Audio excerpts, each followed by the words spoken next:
Hi everybody, welcome to my channel Daisy Case Primitives.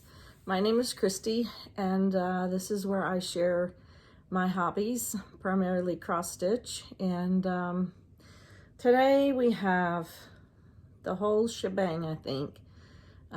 Whips, finishes, fully finishes, some haul, I don't know, just a lot. So welcome.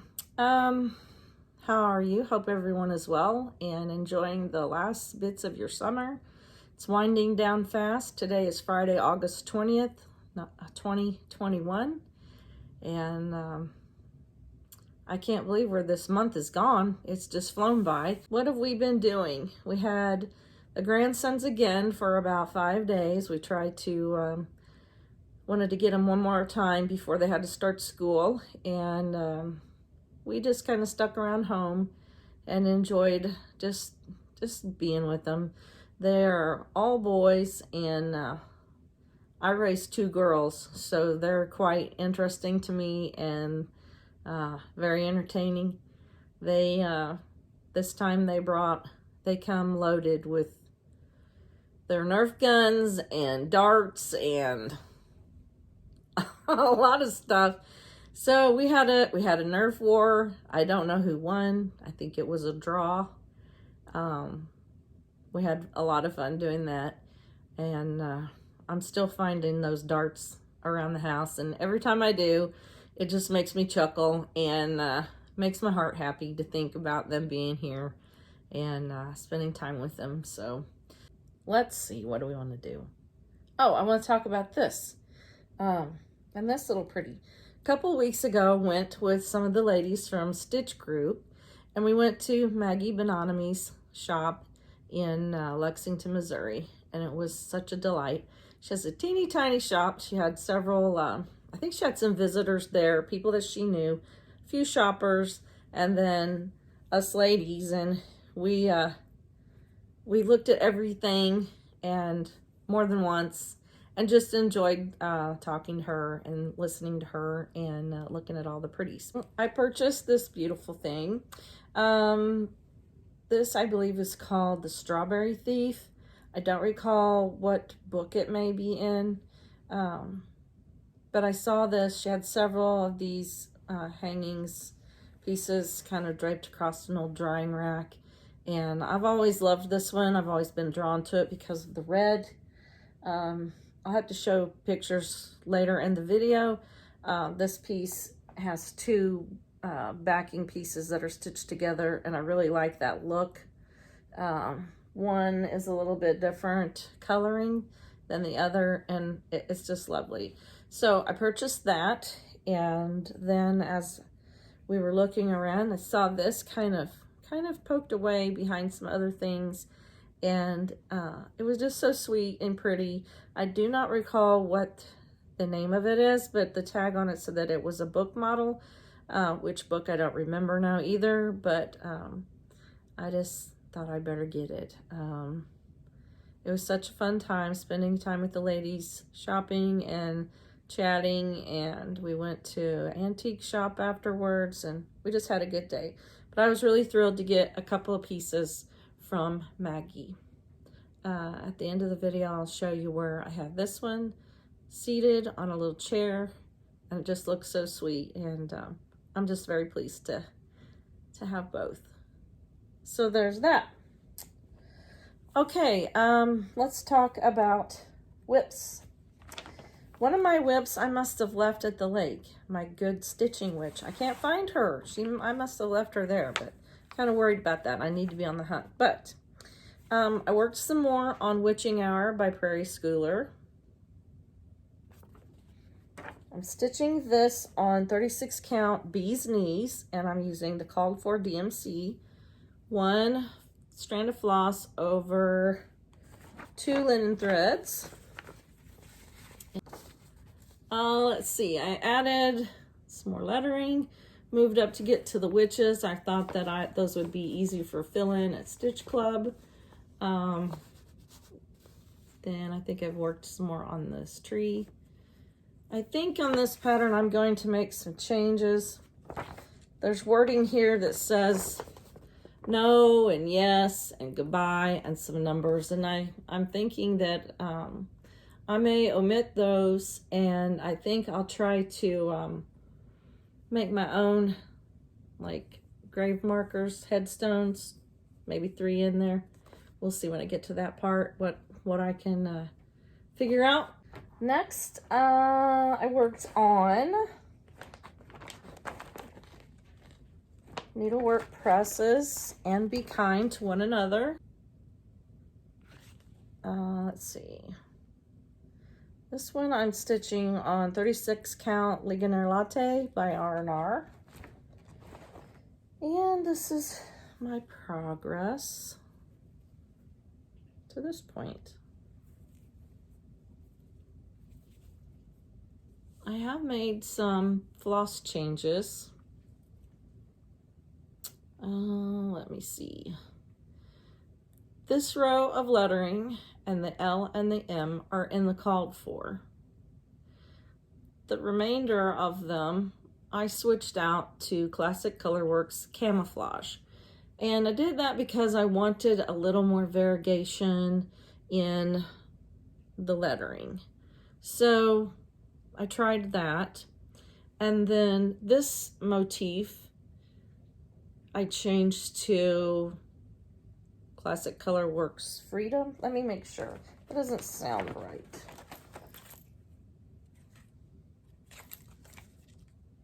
Gentle Arts Freedom. I don't know if you can tell here, but there is more variation in lights to darks in that. And yes, Classic Colorworks Camouflage. You can kind of see the variegation there. So those are the couple of changes that I've made. I think I do like that. And I'm off here somewhere, so I need to rip this out, and I may go ahead and keep some of these letters in the darker and then swap them out for the camouflage. I don't know. We'll see what happens. So stay tuned and see what changes. But that's my progress so far. I'm really liking this one. It's such a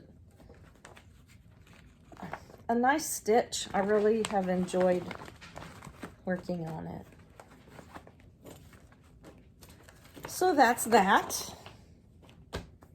I also pulled out and got again. Anne's really catching my attention. And got 1848, another needlework press sampler. And I am using 36 count baked clay by Fox and Rabbit. I really love this linen. And that is my progress so far. This flower vase really turned out pretty. But you can see how I'm working on the house. I did change the red out. I think it was Buckeye Scarlet. No, that doesn't sound right. I'm using cherry bark instead of the called for. And I did change out some other colors also, change some of the greens. And I've spoken about that in my previous videos, but I really have been enjoying working on her. Sorry for the rat's nest of floss. But she's really caught my attention. I think I'll be spending some more time with her. So pretty. There, that's a little better. And got. I'm really looking forward to the new releases coming out from Expo. I've seen a few things that are on my definitely have to have list, and some of them are from Needlework Press. I really like what they do. Okay. Okay, so I had a couple FFOs, fully finished objects. And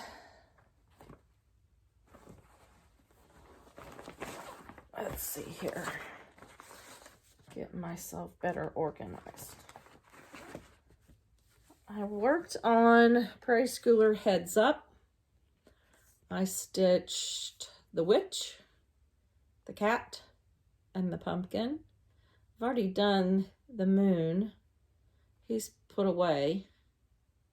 I do want to do the pumpkin head man. I do want to do him, but I'm not sure if I'm going to do that this time around or not. Stitching this on a 36 count piece of hand-dyed linen by E Designs called Cinnamon Biscuits.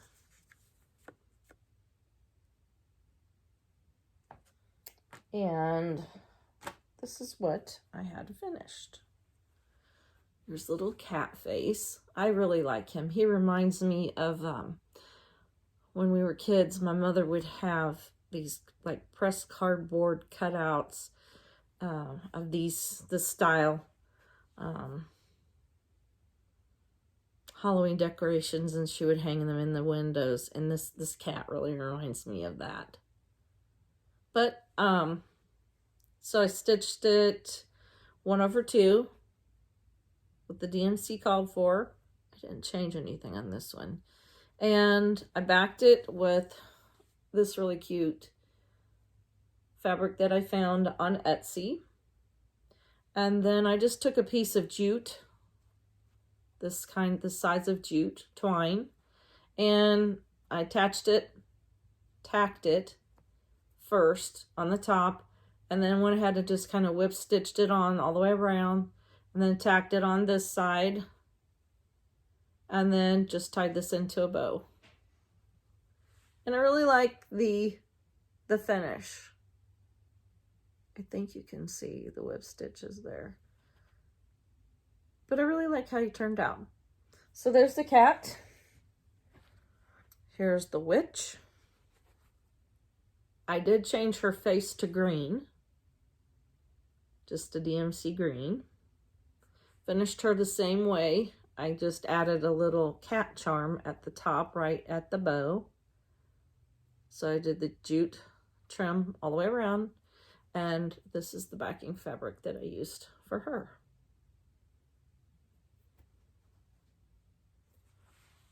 And then here is the pumpkin. And I finished him the same with the cat charm. And this is the backing fabric that I chose for him, also from Etsy.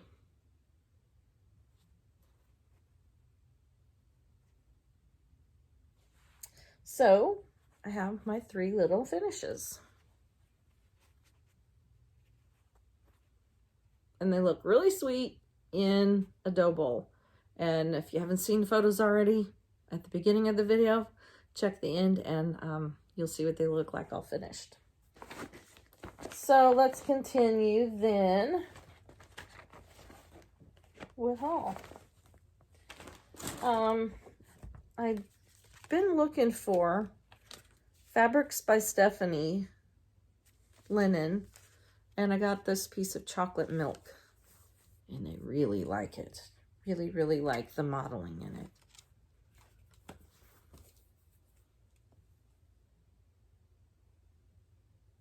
I believe Nicole's Needleworks, Nicole from Nicole's Needleworks is stitching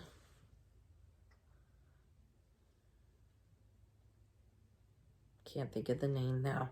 She's stitching a sampler on this, and I thought, okay, if it's what Nicole's working on, then it's got to work. So I was happy to find that.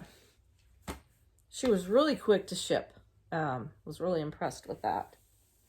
Then I'd watched Suzette, the Primitive Stitcher, and she had shared some more of her needle books and journals, and I had to go find one, and I picked out this little cutie, another little Halloween.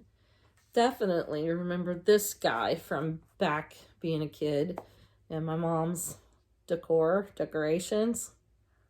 So I had to get that. They're really cute. They're made on chipboard, and she includes a library card that you can list whatever information you want. There's 2 library cards attached, and then I think there's 10 Flossway bags.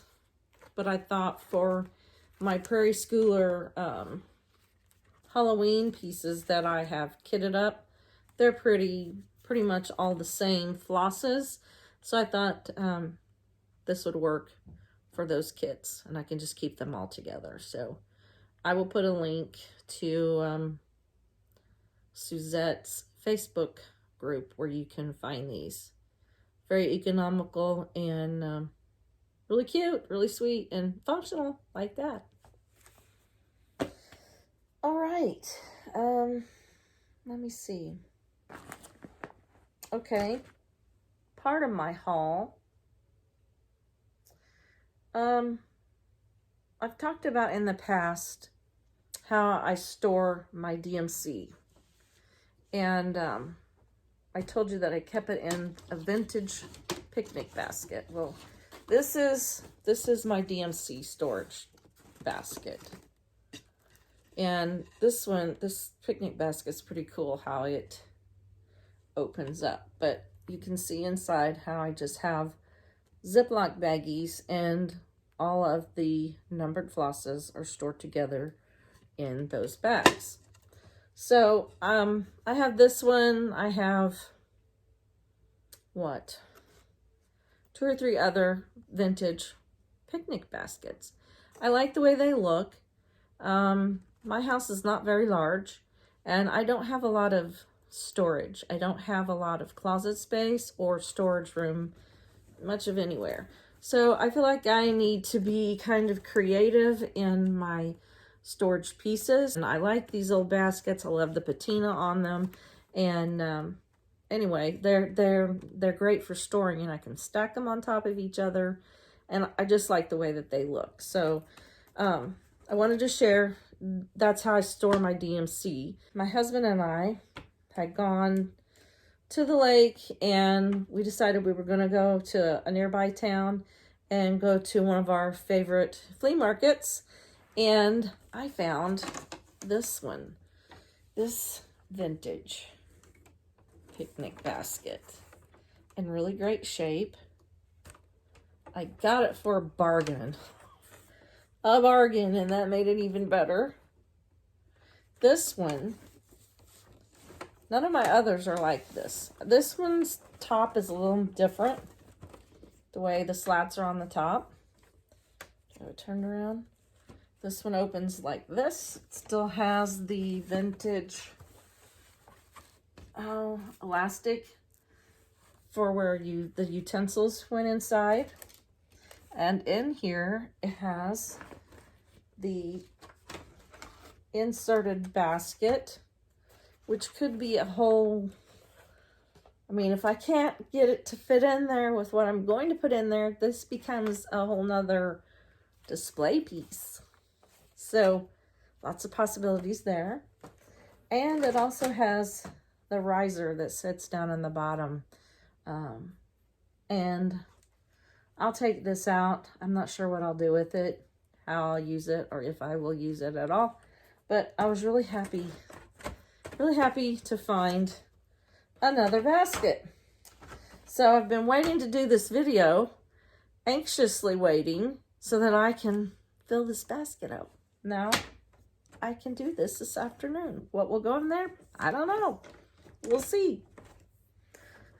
Okay, so that was the rest of haul. Now I'm going to talk to you a little bit about some quilting that I've done. Not much. So if you're not into that, that'll be next. So if you're leaving now, take care, and I'll see you next time, and happy stitching. If you're hanging around, thank you. A few videos ago, I shared with you that I'm interested in doing some quilting. Like I said earlier, my house is not very large. I don't really have a dedicated sewing room, And whenever I get my machine out, I don't feel like I can leave it out. And I definitely didn't while the grandsons are here. They're so mechanically inclined that they would have had my machine opened up and figured out how it worked. So I had to put everything away. But before they came, I was able to work on some 9-patch blocks. So this is one. What I'm going to do with these is I'm going to make a table topper.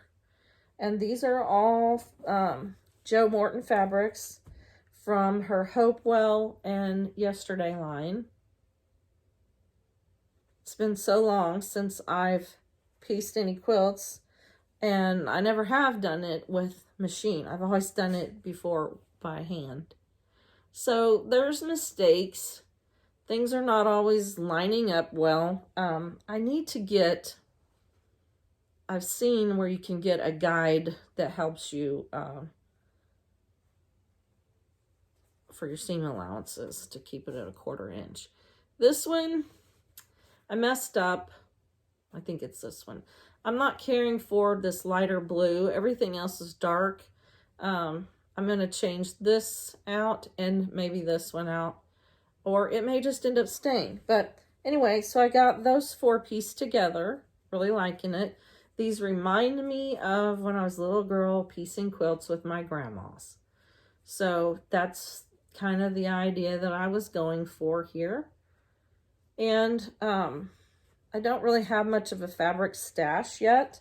And I don't really want to get one because, like I said, I don't have a whole lot of room for storage. But I'm looking, I did have this piece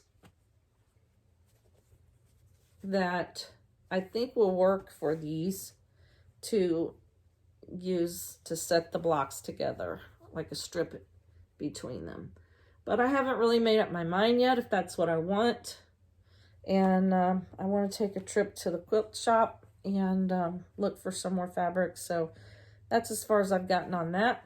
But I'll keep it up and I'll get this little booger done.